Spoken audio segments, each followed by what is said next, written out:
this event's been a great one for me because it's my first time here in Romania. And what's interesting is seeing where the market is. So in the UK we have quite a mature FM market, but Romania is on the same journey and facing a lot of the same challenges. So it's been interesting to see those challenges from a different perspective.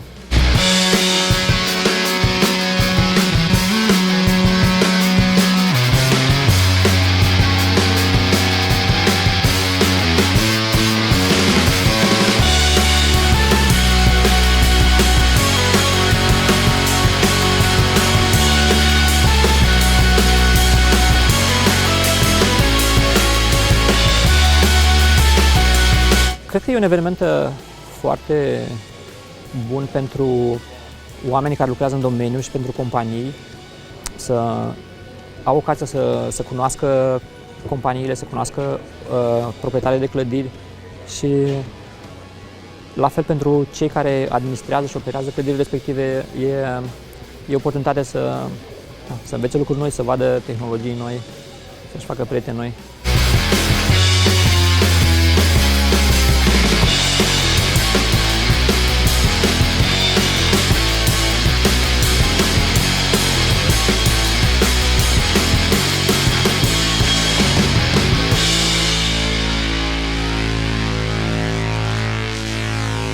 ROFMEX este un eveniment care reunește foarte mulți parteneri de pe piața românească de FM. Am văzut și prezențe internaționale.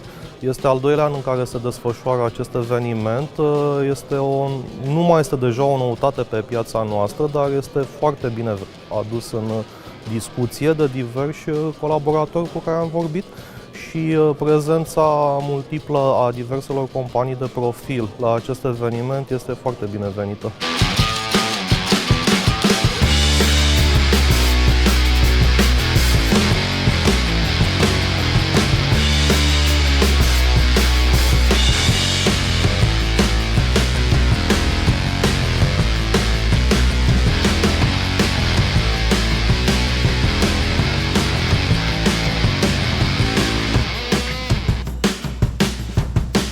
ROFMEX-ul mi se pare o inițiativă extraordinară care a reușit în cele 3 zile de eveniment să aducă la masă toți cei implicați în această industrie, proprietari de clădiri, arhitecți, provider de servicii, corporate facility manager și orice altă categorie interesată de acest subiect vast.